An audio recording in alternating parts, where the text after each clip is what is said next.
Hello and welcome back. So we have a class card here and we're gonna be using this in order to understand what is instance of. Okay, so we have this base class which is card and we have two type of cards. We have debit card and some other cards. The debit card has balance which is being posted in the constructor, and we have some other card which has some other operation which is like doing something weird.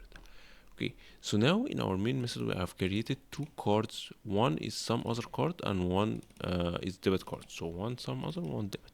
Okay, so first one we're gonna making sure that if the debit card is instance of this debit card that we have, we're gonna make a casting here, which is safe casting, and we're gonna withdraw 1000, and we have mentioned that it's gonna be withdrawn. There's also some better way in order to prevent this kind of safe casting, and we're just gonna be passing this on here. So for example, instead of casting here, I'm gonna remove this line and I'm gonna add this one here, and it is similar to previously. And if we run it, we should have like withdrawn and doing something weird, because everyone has their own thing.